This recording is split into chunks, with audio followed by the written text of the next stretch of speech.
Sure ba talaga kayong mga Katoliko na ito talaga ang itsura ni Jesus? Iyan po ang isa sa tanong ni brother nang napanood niya ang video ko at sasagutin po natin yan. Pero hindi lang po yan ang tanong niya. Panoorin po natin ang buong reaction niya sa video at isa-isahin nating sagutin ang mga katanungan niya. Dahil sa katotohanang ipinapangaral ng Santa Iglesia Katolika na hindi maitanggi ng mga protestante sa lungatang aral at bahayag ng mga pastor.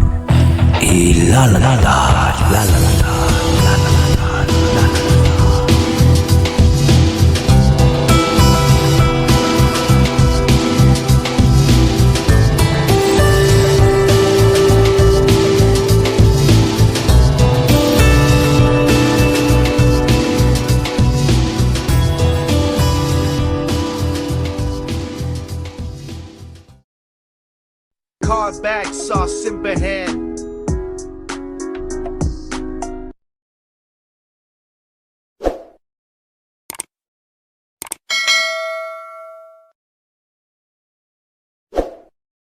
Ang argumento niya dito, kung Diyos-Diyosan daw ang kailang mga rebulto, sino daw yun? Ano daw ang pangalan? Kasi kung hindi natin kayang pangalanan, ibig sabihin nagkakamali daw tayo sa pag-akusa sa kanila.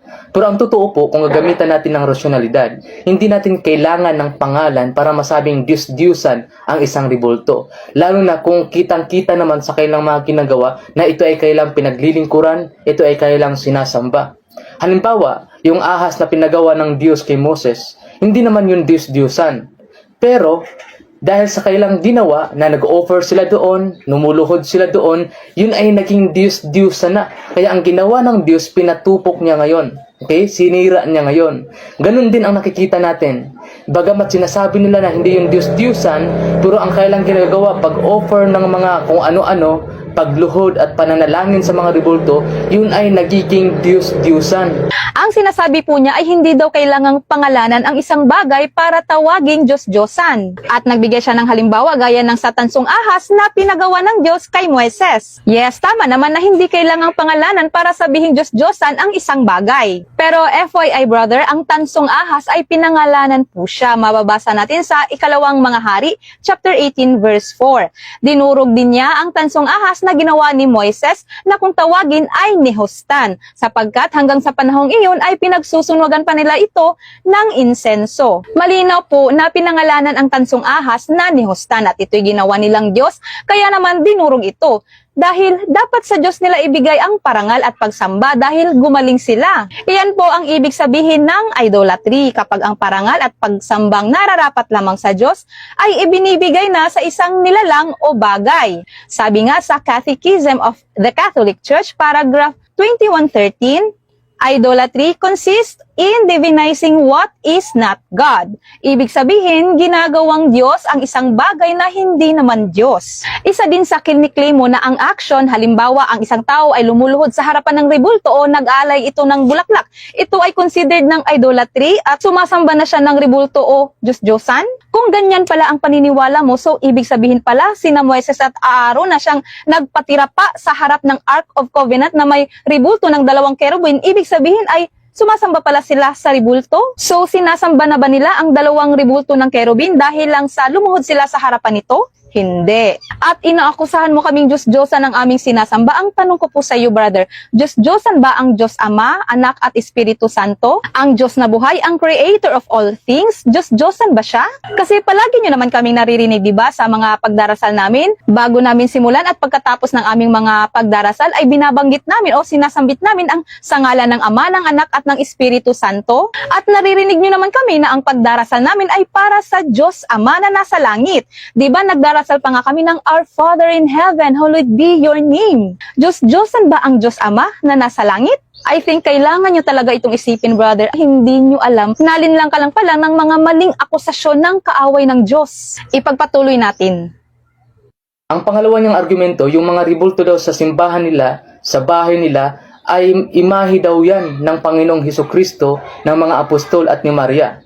Ngayon, ang tanong dito, sinong nagsabi na ganun ang mukha ni Kristo?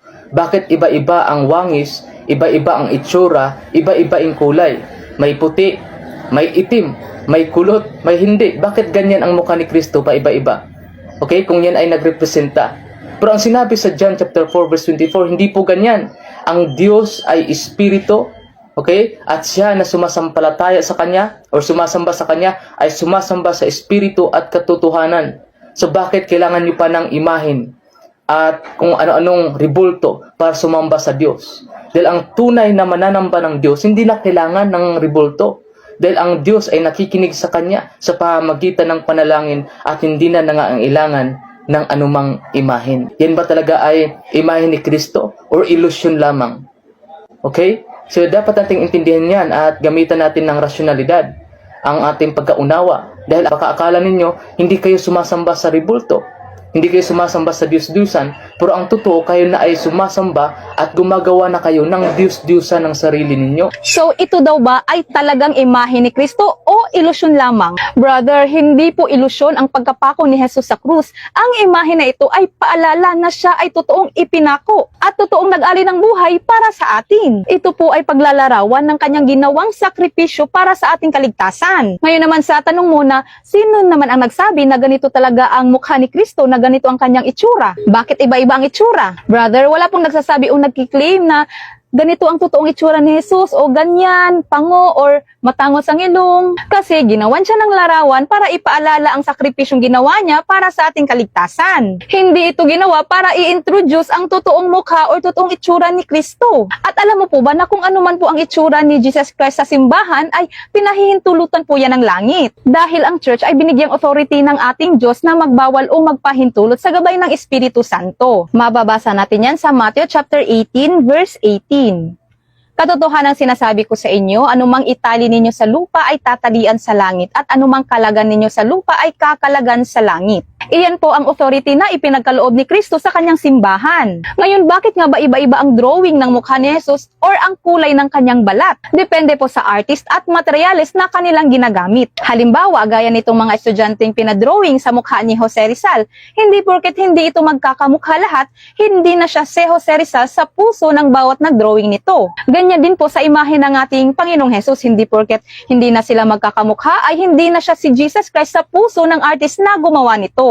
Ang iba din ay maputi, maitim, or kayumanggi kasi depende sa materyales at depende din sa artist kung anong kulay ang ilalapat niya. Hindi naman issue ang kulay ng balat ni Jesus. Tayo ngang mga tao nangingitim kapag masyado tayo nagpabilad sa araw, hindi ba? Magiging ibang tao na ba tayo kapag nangitim ang balat natin? Hindi naman, di ba? Tungkol naman sa John chapter 4 verse 24 na ginamit mo na sinasabing ang Diyos ay espiritu at ang mga sumasamba sa Kanya ay dapat sumamba sa espiritu at katotohanan. Kiniklaim mo dito na hindi daw dapat gamitin ang rebulto sa pananampalataya dahil ang Diyos ay espiritu? Brother, mali po ang pagkaunawa mo sa talatang yan. Kung babasahin natin ang buong chapter dito sa Juan chapter 4, ang talatang ito ay tungkol sa pakikipag-usap ni Jesus sa babaeng Samaritana. Ganito kasi ang concern ng babae. Basahin muna natin sa verse 19 to 21. Sinabi ng babae, Ginoo, palagay ko ay isa kang propeta. Dito sa bundok na ito sumamba sa Diyos ang aming mga ninuno. Ngunit sinasabi ninyong mga Hudyo na sa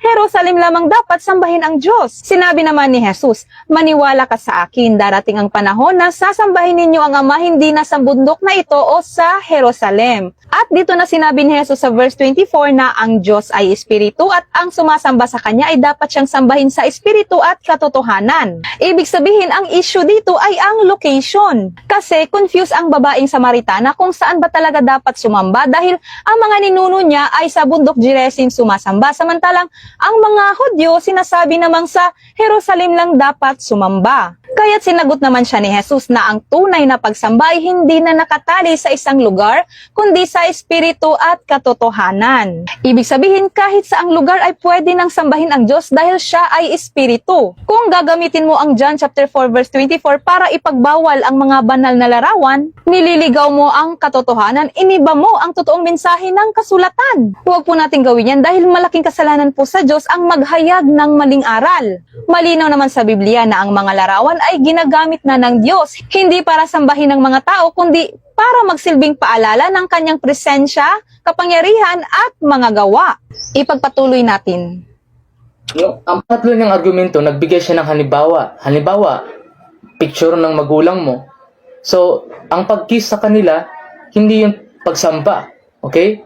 Di yung Diyos-Diyosan. Pero ang tanong kasi dito, Yung picture ng magulang ko, mama ko talaga yon. Yun yung mukha niya. Pero yung imahe ninyo ni Kristo daw, at ni Maria daw, at ng mga apostol, yan ba talaga ang mukha nila? Sila ba talaga yan? Kaya kailangan gamitan natin ng rasyonalidad. Sila ba talaga yan? Ang pang-apat na argumento, si Satanas lang daw ang ayaw sa imahe ni Kristo. Kaso nga, ang tanong dito, yan ba talaga ang imahe ni Kristo? Kasi kung yan talaga ang imahe ni Kristo at ng mga apostol at ni Maria, sino ba naman kami para tatanggihan yan? Pero kaso nga lang, hindi nga yan ang imahe ni Kristo. Pero alam niyo ba ang totoo? Si Satanas, ayaw niya talaga na ang tao ay matutong sumamba sa Diyos sa espiritu at katotohanan. Kaya binubulag niya ang isip ng mga tao, gumagawa siya ng mga rebulto, mga imahen, para doon na lang sasamba ang mga tao. At itinatak niya sa mga isip ng mga taong ito na ito si Kristo. Pero ang totoo, hindi pala. Kung uunawain natin ang prinsipyo ng Diyos, ang tamang pagsamba, malinaw sa Book of Exodus chapter 20, na huwag gagawa ng anumang imahen na kawangis ng nasa langit at nasa lupa. Kawangis ng nasa langit at nasa lupa. Ngayon, kung sinasabi ninyo na si Kristo nasa langit, si Maria nasa langit, at ang mga apostol nasa langit, ano nang ginagawa ninyo?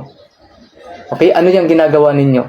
Bakit gumagawa kayo ng mga sarili ninyong rebulto? At sinasabi ninyo na yan ay si Kristo, yan ay si Maria, at yan ay mga apostol. Kontra na yan sa prinsipyo ng Diyos at sa tamang pagsamba sa Diyos. Kaya yan ay karumal-dumal, hindi katanggap-tanggap. Kaya kami po bilang mga dating Katoliko, nauunawaan namin ang Biblia. Kaya kami umalis dyan, kaya kami lumabas sa grupong iyan. At ngayon, sumasamba sa Diyos sa Espiritu at katotohanan. And as usual, gaya ng iba, ginagamit din niya ang Exodus chapter 20 verse 4 to 5. Pero sasagutin pa rin natin yan ng paulit-ulit. Kung intindihin mo pong mabuti ang buong mensahe ng kasulatan, brother, hindi po ang paggawa ng lahat ng mga imahe ang ipinagbabawal. Ang ipinagbawal sa Exodus chapter 20 verse 4 to 5 ay ang idolatry o ang pagsamba ng ibang Diyos. Kasi ang mga tao noong unang panahon ay umuukit o gumagawa ng mga kung ano-anong anyo ng mga rebulto para sambahin. Pero itong larawan ni Jesus ay hindi ito ginawa para sambahin ang ibang Diyos. Ginawa ito upang alalahanin ang awa ng Diyos Ama sa atin na ipinadala niya ang kanyang bugtong na anak para tayo iligtas mula sa kasalanan. Kahit man ang kapalit nito ay pagdurusa at pagkapako niya sa krus. Hindi po ito ipinagbabawal dahil larawan po ito ng ating Panginoong Jesus. Hindi ito ginawa upang sumamba tayo sa ibang Diyos. Ngayon, tinanong niya tayo kung sure ba talaga tayong ito yung itsura ni Jesus dahil ang picture ng mama niya ay sure siyang mama niya talaga yun. Para sa akin, brother, hindi ko po nakita ng personal si Jesus kaya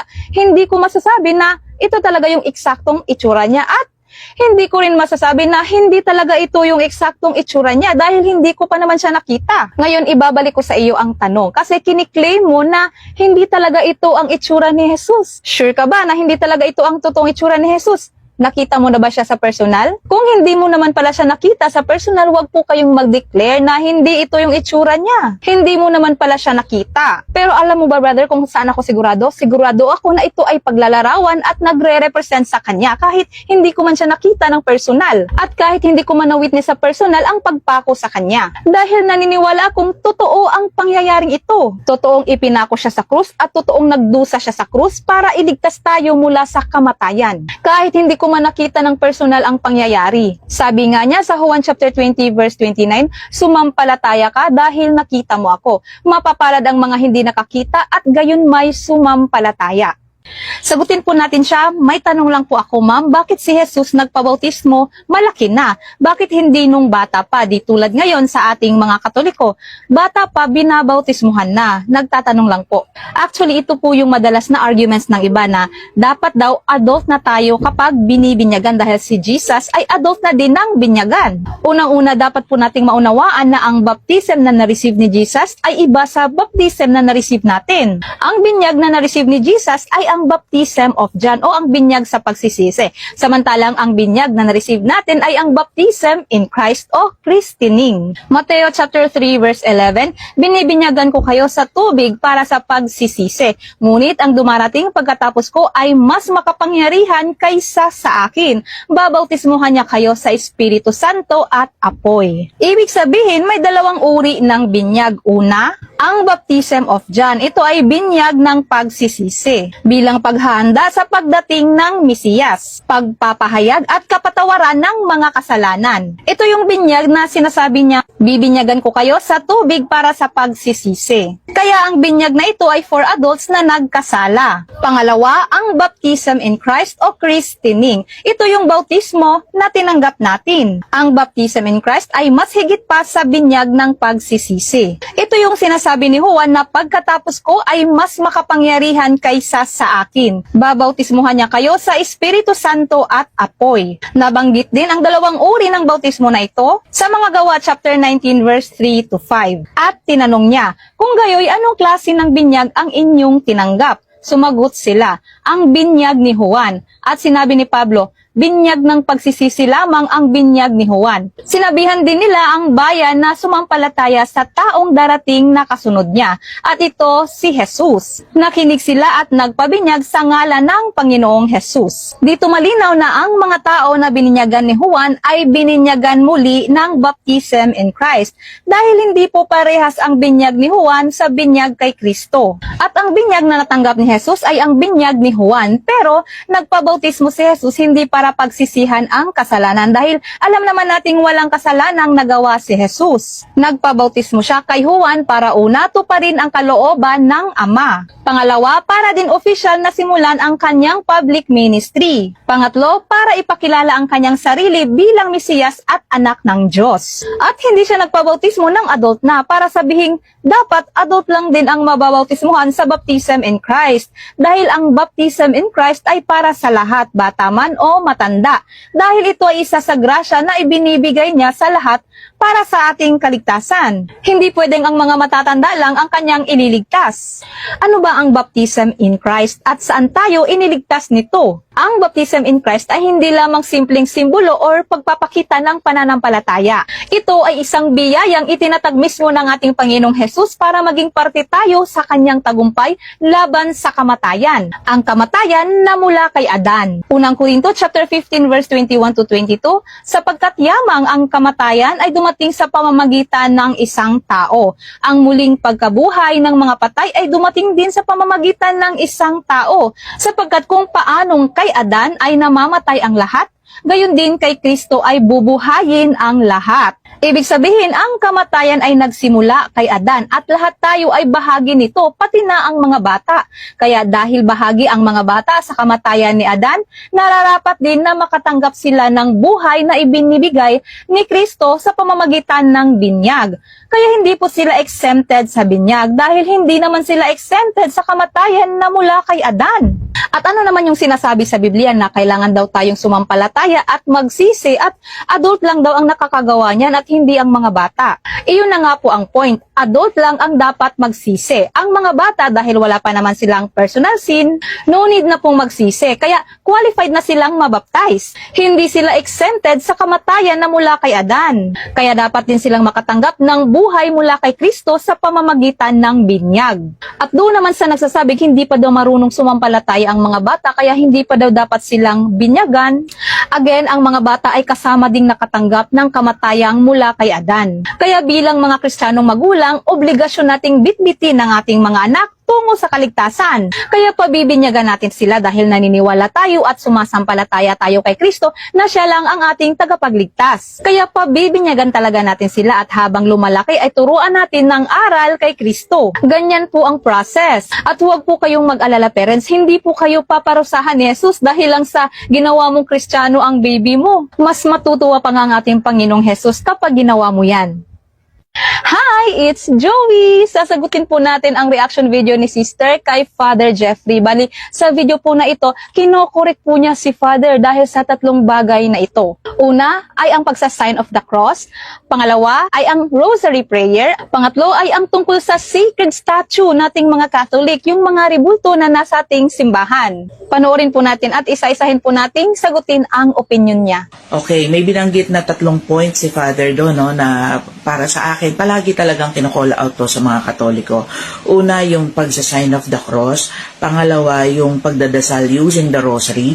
Pangatlo ay yung pagsamba sa mga rebulto. So, gusto ko lang linawin na ako'y walang galit sa mga Katoliko. Marami akong mga friends and relatives na Katoliko, and also ako galing akong Katoliko, but when I started reading the Bible, I understood that these 3 points are not found in the Bible. Hindi siya biblical. Okay? I'm not trying to boast, but I have already read the Bible twice from cover to cover. That's why nasasabi ko na wala talaga to sa Bible. Isa-isahin natin, okay? Number 1, yung pagsa-sign of the cross. Yung word na in the name of the Father, the Son, and the Holy Spirit, nasa Bible yon.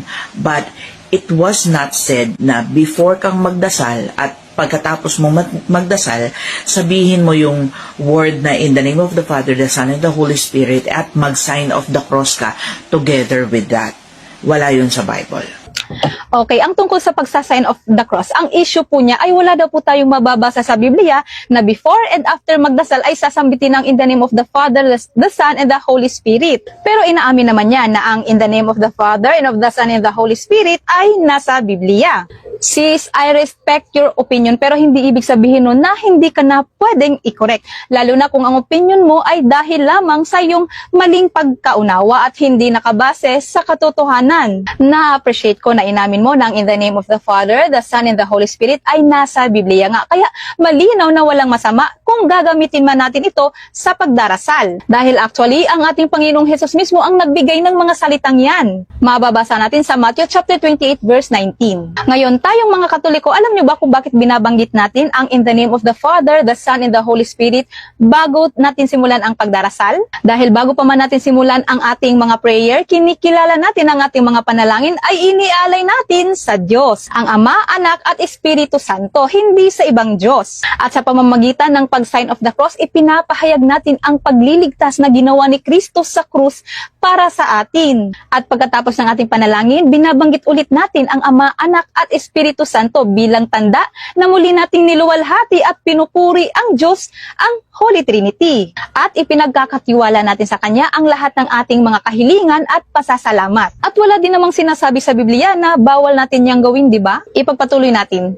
Pangalawa, yung rosary, yung pagdadasal ng rosary, it actually contradicts what Jesus has said in the book of Matthew.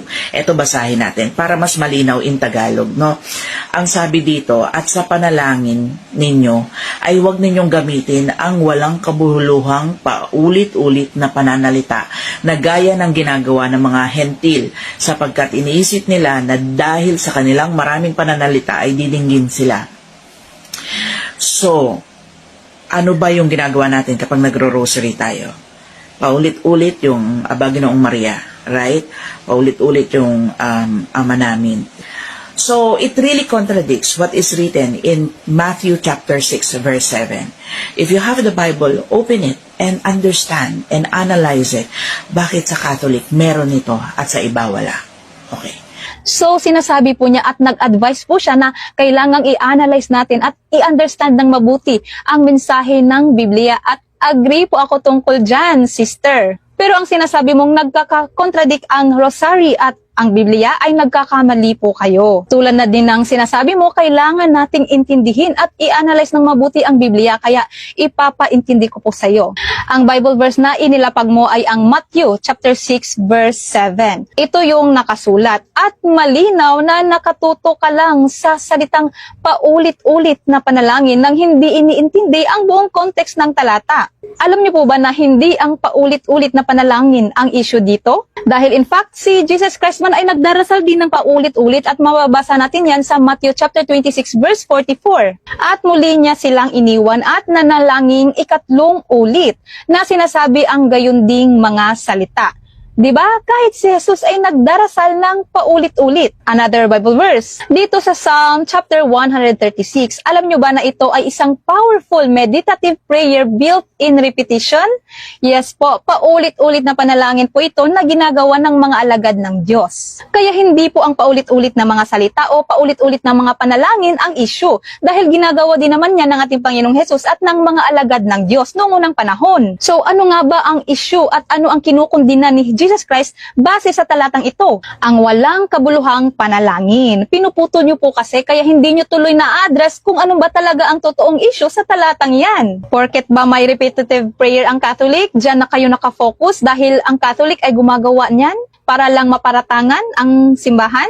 Pero malinaw naman sa Biblia na kahit noon pa ang mga alagad ng Diyos at kahit mismo ang ating Panginoong Hesukristo, inuulit ang mga salita. Huwag niyo pong tanggalin ang totoong issue. Ang totoong issue po dyan sa Matthew chapter 6 verse 7 ay ang walang kabuluhang panalangin. Ngayon, ang rosary prayer ba ay walang kabuluhang panalangin? Hindi, lalo na kung ito ay dinarasal ng may pananampalataya at kung sinasambit ito mula sa puso. Isa pa, ang rosary prayer ay pagninilay o meditation sa buhay ng ating Panginoong Hesus. At lahat ng prayer sa loob ng rosary ay makikita sa Biblia, kaya ang rosary po ay walang kontradiksyon sa Biblia.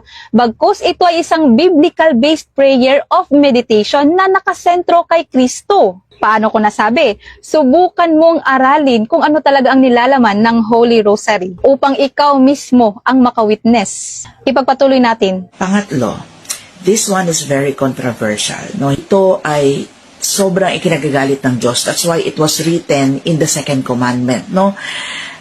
Basahin natin in Exodus chapter 20 verse 4 to 5. Ang sabi dito, huwag kang gagawa para sa'yo ng larawang inanyuan o ng kawangis man ng anumang anyo na nasa itaas ng langit o nasa ibaba ng lupa o nasa tubig sa ilalim ng lupa. Huwag kang gagawa ng kahit na anong anyo. Okay? Pero ano yung mga ributo? Anyo sila, di ba?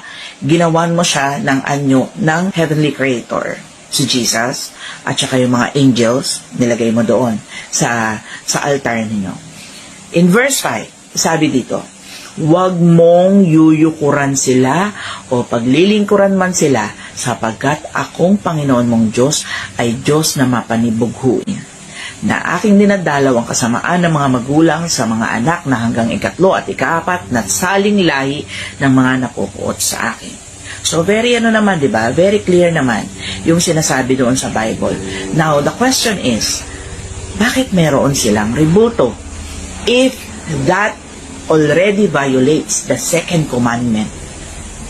Mapapansin po natin na pinuto niya ang Bible verses at ginawa niyang second commandment, ang you shall not make graven images. Sis, kung totoo pang pinagbabawal ng Diyos ang mga ribulto o mga graven images, tandaan niyo po na ang templo ni Haring Solomon ay punong-puno ng mga ribulto. Ang templo na ginawa ni Haring Solomon para sa Diyos. Mababasa natin yan sa Unang Hari chapter 6 verse 29 at saka sa Unang Hari chapter 6 verse 23 to 27. At sa Ezekiel chapter 41 verse 18 to 20 naman ay mababasa natin na ang Diyos ay tinatanggap ang mga ribulto dahil these are artistic carvings of heavenly beings and nature, dinisenyo bilang refleksyon ng pagiging banal ng Diyos at hindi ginagamit upang sambahin. Iyan po ang issue kung ang ribulto mismo ay siya nang sasambahin. At marami pa tayong Bible verses kung saan ang Diyos ay nagpagawa ng mga ribulto bilang kasangkapan ng kanyang kapangyarihan at presensya. So ang second commandment po ay hindi ang you shall not make graven images. Pinutol mo lang po ang phrase na yan at ginawa mong second commandment. Ang phrase na yan ay kabilang po siya sa buong konteksto ng first commandment, ang you shall not have strange God before me. Ang mga tao kasi noong unang panahon ay gumagawa sila ng mga ribulto, ng mga nilalang at ginawa nilang mismong Diyos. Halimbawa ito yung mga ginagawa ng tao noon, nag-iimbento sila ng Diyos. Ibig sabihin, sumasamba sila ng ibang Diyos. Kaya pasok po yan sa first commandment na dapat walang ibang Diyos na sasambahin. Hindi po issue ang ang gumawa ng rebulto o mga imahe. Ang issue po ay kung gumawa ka na ng sarili mong Diyos or sumasamba ka sa ibang Diyos. Kasi kung bawal palang gumawa ng imahe, bawal sana tayong magpa-picture, bawal sana tayong mag-drawing ng mga hayop o mga halaman, bawal sana tayong gumawa ng mga figurines pang display sa bahay, di ba? Ngayon, may ibang Diyos ba ang Catholic? Wala. Ang Diyos ng mga Catholic ay ang nag-iisang Diyos na buhay, ang Diyos na lumalang ng sanlibutan. Ang Holy Trinity, ang Ama, Anak, at Espiritu Santo. Kaya mali po ang mga paratang ninyo na sumasamba ang Catholic ng rebulto. Ang mga rebulto na nasa Catholic Church ay hindi mga Diyos na sinasamba, kundi paalala ng mga banal na tao na naging tapat sa Diyos. Katulad ng mga larawan ng ating mga mahal sa buhay, i-display natin sa mga bahay natin, di ba? Kapag tinitingnan natin ang kanilang mga larawan, naaalala natin sila. Kaya mahalaga talaga na intindihin nating mabuti ang totoong mensahe ng buong Biblia. Huwag po nating putulin ang talata at bigyan ng maling kahulugan.